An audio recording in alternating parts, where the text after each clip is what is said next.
Olá, pessoal! Hoje a gente vai trabalhar alguns trechos de dissertação para a gente aprender a corrigir problemas de gramática. Não só problemas de gramática, mas também alguns segredos sobre o aperfeiçoamento do texto a partir da escrita.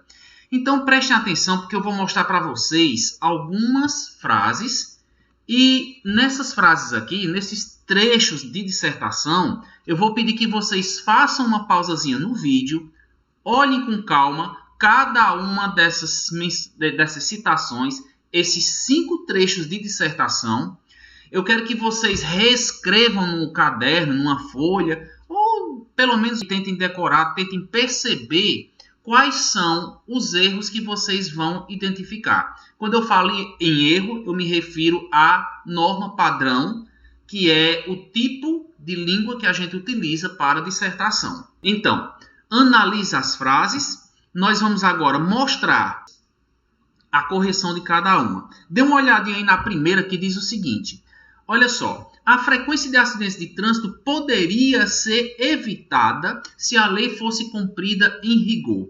Prestem atenção, comparem com o texto original, que a gente percebe aqui algumas alterações em amarelo. As alterações em amarelo significam que as palavras foram ajustadas por acréscimo ou por substituição. Então você observa que poderiam estava no plural, agora ficou poderia no singular. Por que eu não tenho plural aqui? Porque no texto original, a gente percebe que o sujeito é a frequência de acidentes de trânsitos. Você observa que o redator escreveu acidentes e escreveu a palavra trânsitos no plural. Isso o levou a colocar o verbo também no plural, porque muitas vezes acontece isso. A gente costuma concordar o verbo com a última palavra do sujeito. Só que no caso, essa concordância tem que ser feita com o seu núcleo do sujeito, que é a palavra frequência, e não com seus adjuntos. Além de que, depois de preposição, nós colocamos a palavra no singular, seria trânsito, certo? Então, na correção, poderia tem que ficar no singular, pois concorda com frequência.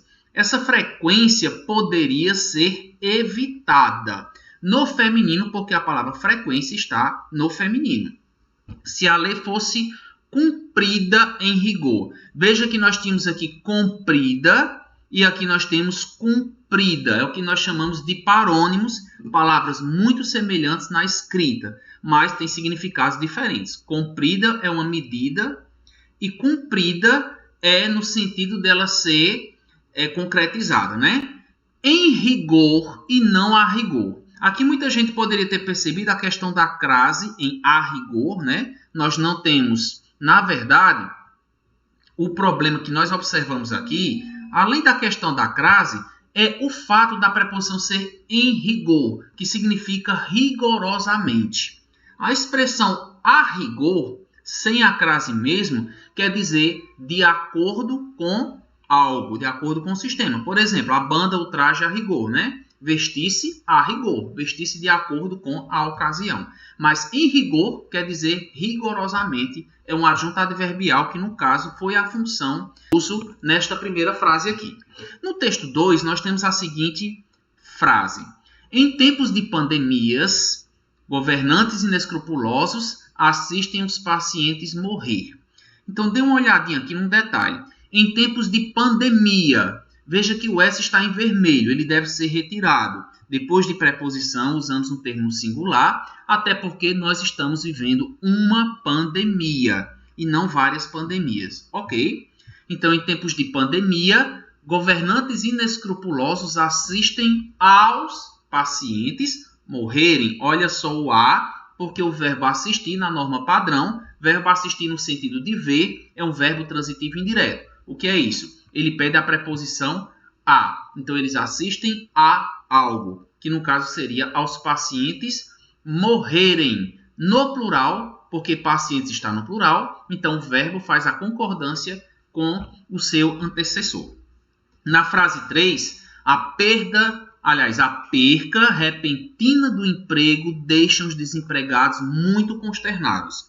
Na correção, a gente observa que não é perca, a palavra é perda. Substantivos, a gente utiliza perda, ok? Perca é a conjugação do verbo no subjuntivo ou no imperativo.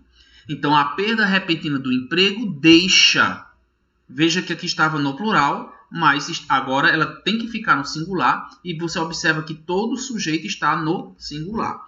Deixa os trabalhadores. Aqui tinha desempregados. Professor, por que não manteve? Por que o senhor não manteve desempregados? Porque se você observar bem direitinho, nós já tínhamos a palavra emprego na linha de cima. Então ficariam duas palavras cognatas, duas palavras da mesma família. Então, para evitar essa quase repetição, a gente tirou desempregados e colocou trabalhadores, ok? Na quarta frase, quanto mais nos queixamos da corrupção que os políticos praticam, o povo pratica coisas piores. Essa é uma das frases que precisa de um ajuste mais aprofundado. Primeiro, vamos observar o seguinte. Quanto mais é uma locução conjuntiva que indica proporção. À medida que, a proporção que, quanto mais, quanto menos. Então, se eu começo uma expressão com quanto mais, eu preciso ter uma outra conjunção mais à frente. Olha só, quanto mais nos queixamos da corrupção que os políticos praticam, mais fazemos. Então, olha só, quanto mais acontece uma coisa, mais acontece outra. Quanto menos acontece uma coisa, menos aconteceria outra. Tem que haver uma conexão entre o quanto mais e uma segunda oração que faça uma relação com essa conjunção. Há uma conexão, ok? Quanto mais uma coisa acontece, mais aí tem que ter uma continuidade. No caso, faltou esse mais na primeira oração aqui. Outra coisa interessante veja que aqui diz, quanto mais nos queixamos da corrupção que os políticos praticam, o povo pratica coisas piores. Povo é uma palavra no singular, o verbo tem que estar no singular. Mas também nós tiramos esse verbozinho praticar porque ele já estava escrito. Então evita uma repetição. Praticam e praticam. Portanto, nós colocamos uma palavra sinônima. E aí, novamente, eu volto a mencionar essa dica. Está escrevendo seu texto, vê se não há essa repetição muito próxima da palavra. Porque na dissertação não se encaixa perfeitamente. Então, tirei praticam e colocamos fazemos. Quanto mais nos queixamos da corrupção que os políticos praticam, mais fazemos coisas piores. Ok? Na número 5, não é possível acreditar que o mundo ao qual vivemos foi feito por mero acaso. Vamos aqui. Não é possível acreditar que o mundo no qual vivemos. Eu não destaquei a expressão no qual, mas eu vou explicar aqui. Observe que estava ao qual. Só que você vive em algum lugar. Então, veja que essa preposição em, ela se torna a preposição no. Porque o pronome relativo sugere o seguinte. Ou você fala o mundo em que vivemos, ou você fala o mundo no qual vivemos. Então, nesse caso aqui, o a não é aceitado porque o verbo viver não pede a preposição ao. O verbo viver, quem vive, vive em algum lugar. O verbo viver pede a preposição em. Se você quiser aprofundar essa questão do pronome relativo em, tem uma aulazinha aí no card que explica bem direitinho para vocês. Às vezes falta ao ser humano consciência para reconhecer sua pequenez no universo. Olha que nós usamos a expressão pequenez, porque no texto original dizia o seguinte, para reconhecer seu tamanho tão pequeno e insignificante no universo. Tão pequeno, insignificante, são duas palavras que têm, nesse caso aqui, o mesmo sentido.